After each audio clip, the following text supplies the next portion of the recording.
স্ক্রিনে দেখা এই সাধারণ পাথরটিকে ভালো করে দেখুন। ওটি কোনো সাধারণ পাথর নয়, ওটি হল সাক্ষাৎ মৃত্যু। শুধু 1 কেজি ওজনের এই বস্তুটি যে পরিমাণ শক্তি উৎপন্ন করতে পারে তা দিয়ে পুরো একটি শহরকে কয়েকশো বছর আলোকিত রাখা সম্ভব।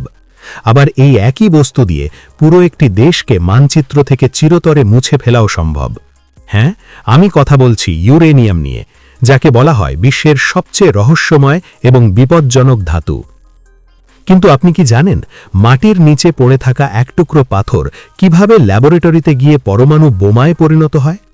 কেন 1 গ্রাম ইউরেনিয়ামের দাম হীরার চেয়েও বেশি হতে পারে? আজকের ভিডিওতে আমরা জানব ইউরেনিয়াম তৈরির সেই গোপন প্রসেস যা সাধারণ মানুষের চোখের আড়ালে ঘটে। ভিডিওটি শেষ পর্যন্ত দেখুন, কারণ শেষে দেওয়া তথ্যটি আপনার মাথা ঘুরিয়ে দেবে। ইউরেনিয়াম কিন্তু লোহা বা সোনার মতো সরাসরি মাটির নিচে পাওয়া যায় না। এটি পাওয়া যায় ইউরেনিয়াম আকরিক বা ওরের ভেতর। কাজাখস্তান, কানাডা এবং অস্ট্রেলিয়ার মতো দেশগুলোর মাটির অনেক গভীরে এর বড় বড় খনি রয়েছে। প্রথমে ডাইনামাইট ফাটিয়ে মাটির গভীর থেকে কয়েক হাজার টন পাথর খনন করে বের করা হয়। কিন্তু এই পাথরগুলো থেকে ইউরেনিয়াম আলাদা করা পৃথিবীর সবচেয়ে কঠিন কাজগুলোর একটি। কেন জানেন? কারণ 1000 কেজি বা 1 টন পাথরের ভেতর হয়তো লুকিয়ে থাকে মাত্র 1 বা 2 কেজি ইউরেনিয়াম। সবচেয়ে ভয়ের ব্যাপার হলো খনি থেকে তোলা এই পাথরগুলো থেকে সবসময় এক ধরনের অদৃশ্য ঘাতক বেরিয়ে আসে, যাকে আমরা বলি রেডিয়েশন। খনিতে কাজ করা শ্রমিকদের বিশেষ সুরক্ষা না থাকলে এই রেডন গ্যাসের কারণে তাদের ফুসফুসে ক্যান্সার হওয়া নিশ্চিত। অর্থাৎ ইউরেনিয়াম তৈরির প্রথম ধাপেই জড়িয়ে আছে মৃত্যু ঝুঁকি। খনি থেকে পাথর বের করার পর শুরু হয় আসল জাদু। এই পাথরগুলোকে প্রথমে বিশাল ক্রাশার মেশিনে গুঁড়ো করা হয়।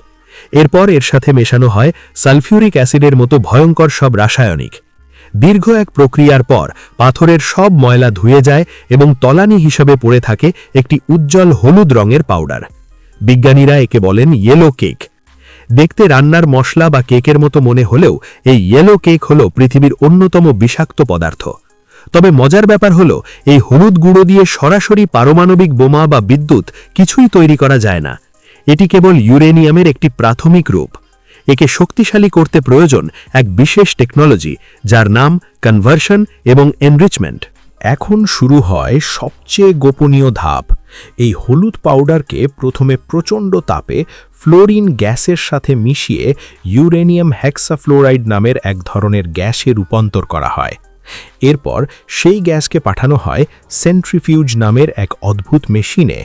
এই মেশিনগুলো দেখতে লম্বা সিলিন্ডারের মতো এবং এগুলো শব্দের চেয়েও দ্রুত গতিতে ঘুরতে থাকে। ভাবুন তো, মাটির নিচে হাজার হাজার মেশিন দিনরাত ঘুরছে শুধু 1 ফোঁটা শক্তিশালী ইউরেনিয়াম পাওয়ার জন্য। আসলে প্রাকৃতিক ইউরেনিয়ামে 99 ভাগই থাকে U-238, যা কোনো কাজে আসে না। আমাদের প্রয়োজন U-235, যা বিস্ফোরণ ঘটাতে পারে।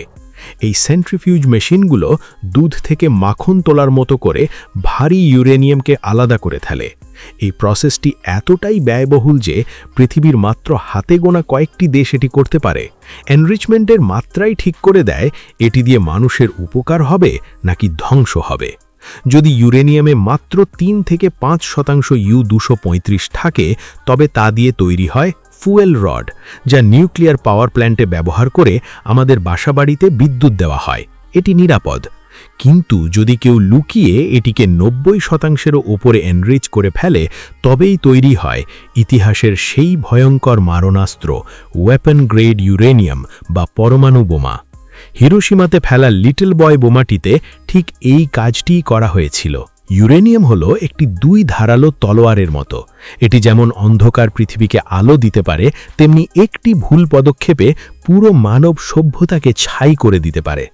আপনি কি জানেন, মাত্র 1 টুকরো ইউরেনিয়াম দিয়ে একটি বিশাল জাহাজ বা সাবমারিন টানা 30 বছর চালানো সম্ভব, কোনো তেল বা গ্যাস ছাড়াই?